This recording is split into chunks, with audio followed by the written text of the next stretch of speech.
నమస్తే అన్న. నమస్తే అండి. మీ పేరు? నా పేరు అశోక్ అండి. ఏం చేస్తుంటారు? మేము ఇట్లాగే బిజినెస్ అండి, మామూలుగా మొబైల్. నిన్ను అడగలేదుగా. ఎలా ఉందన్న జగన్ గారి పరిపాలన? ఉంది అబ్బో, నెంబర్ 1. అయితే కానీ స్వార్థంగా చెప్తే మాత్రం మీరు టీవీ స్క్రోల్లో ఎయిరు. కానీ విషయం ఏంటంటే ఒకటన్న, ఒక మనిషిలో గమనించాల్సింది ఏంటంటే ఎథిక్స్, వాల్యూస్. ఎథిక్స్ అంటే ధర్మం, వాల్యూస్ అంటే విలువలు.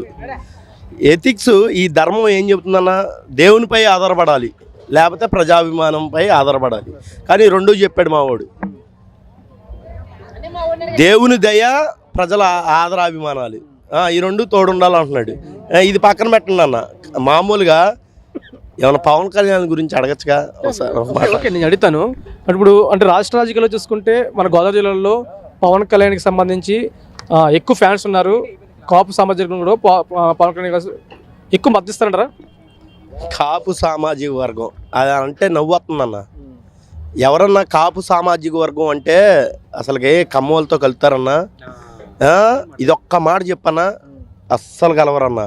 ఇంకొక మాట, నేను విజయవాడ నుంచి వచ్చానన్నా. ఇది మన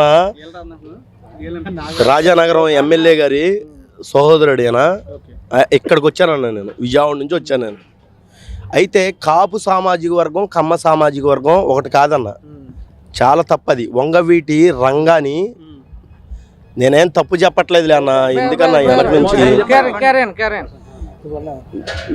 అన్నా, వంగవీటి రంగాని ఇలా కాపు సామాజిక వర్గం చక్కగా ఉద్భవించాడు. ఒక నాయకుడు ఉద్భవించాడు, ఒక తెలివైనోడు ఉద్భవించాడు, ఒక విజ్ఞాని అని ఏలుతున్నప్పుడు ఒక కమ్మ సామాజిక వర్గం బలి తీసిందని నేను చెప్పలేనన్నా. అన్న, నిజం అనేది దేవుడికి తెలుసు, నీరు అనేది పల్లం ఎరిగిద్ది, నిజం అనేది దేవుడు ఎరుగుతాడు. ఇది రుజువు అన్న. కానీ నిజం ఏంటంటే అన్న, కాపు కమ్మ ఒకటి కాదన్న. కానీ ఈ యొక్క సామాజిక వర్గంలో జగన్ గారే కానీ, ఈ వైసీపీ ప్రభుత్వమే కానీ, ఈ యొక్క ఎమ్మెల్యే కానీ దళితులకి ఎక్కువ ఇంపార్టెన్స్ ఇస్తున్నారు చూడన్న. అదన్న మెయిన్. ఎవరో ప్రాడబిలిటీగా పై స్థాయికి ఎక్కడా విలువ ఇవ్వట్లేదన్న. చూడన్న, అసలుకి నిస్వార్థమైన సేవ ఇక్కడ గమనించాలన్న. మనం చాలా గొప్పదన్న. పవన్ కళ్యాణ్ మరి రాజకీయ పరంగా పనిచేస్తాడా? రాజకీయ పరంగా పనిచేస్తాడంటే నాయకుడు అనేవాడు ఎలా ఉండాలి తెలుసన్న, ఎదుటివాడికి మాదిరిగా ఉండాలన్న. ఎదుటివాడికి మాదిరిగా ఉండాలి అంటే, నేను ఇలా చేస్తున్నాను, మీరు కూడా అలా చెయ్యాలి అనే మాదిరిగా ఉండాలన్న. ఆయన 3 పెళ్ళిళ్ళు చేసుకుంటాడు, విడాకులు ఇస్తాడు అంటే మనం కూడా విడాకులు ఇవ్వాలి. ఆయన మళ్ళీ విడాకులు ఇచ్చిన దానికి ఒక అర్థం చెప్తాడన్న. ఆయన ఏమని అర్థం చెప్తాడు? విడాకులు ఇచ్చిన దానికి నేను పారితోషికం ఇచ్చాను, ఉత్తిగా ఇవ్వలేదు, వేరే దానికి చేసుకున్నప్పుడు వాళ్ళు నేను వేరే దానికి వాడుకున్నాను అని. ఏంటన్నా అది మాదిరి? అది రాష్ట్రంలో చూసుకుంటే జగన్ సైకో జగన్ రౌడీ రాజకీయం చేస్తున్నావు, అభివృద్ధి అంతా పక్కన పెట్టేసి సంక్షేమ పథకాలకి పరిమితం అవుతున్నాడు. ఏమంటుంది?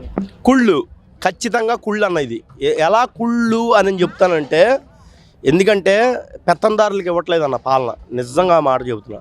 నేను ఆ పార్టీ కాదు, నేను అతనికి ఓటు వేయలేదు, నేను నోటాకి వేస్తానన్నా. నేను MBA స్టూడెంట్ని, ఎడ్యుకేటెడ్ పర్సన్ని, మాస్టర్ ఆఫ్ బిజినెస్ అడ్మినిస్ట్రేట్ చేశానన్నా నేను 2009లో. కానీ పెత్తందారులకి ఇది నచ్చదన్న.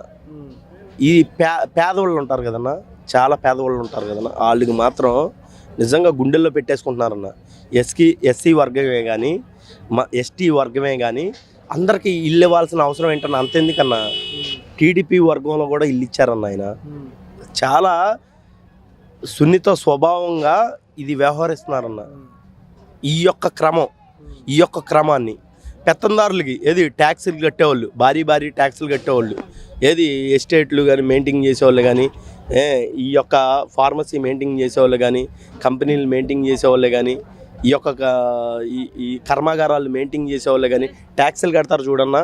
18% GST, 19% SST, స్టేట్ గవర్నమెంట్ కానీ సెంట్రల్ గవర్నమెంట్ కానీ ఈ ట్యాక్సులు కడతారు చూడన్నా. వాళ్ళకి నచ్చడు ఆయన. కానీ వీళ్ళు గుండెల్లో పెట్టుకుంటారన్న ఆయన్ని మాత్రం.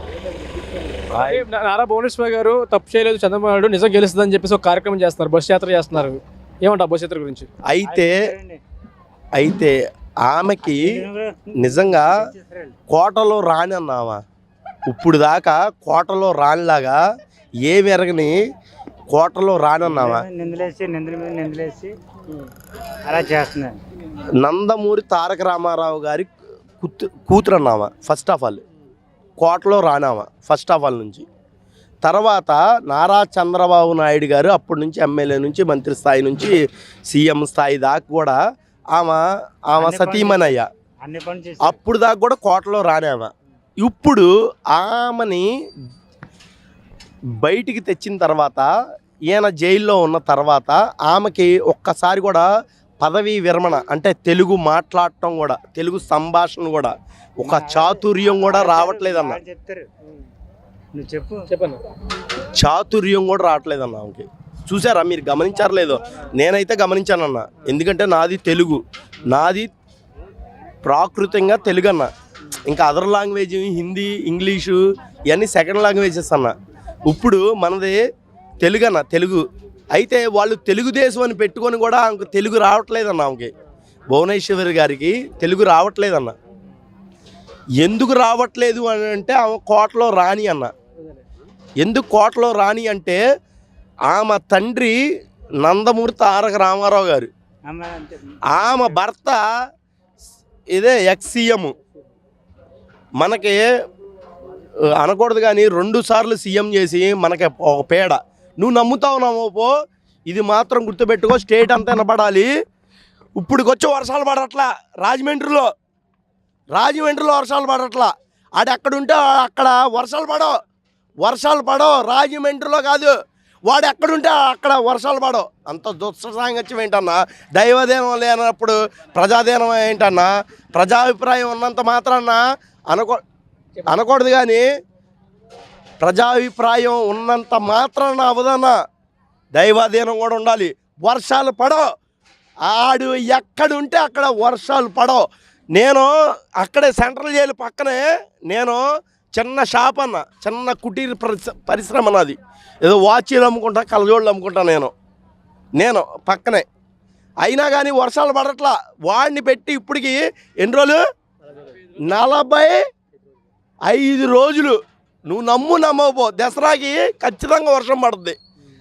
నేను రాజమండ్రిలో ఎన్ని సంవత్సరాల నుండి ఉన్నాను తెలుసా?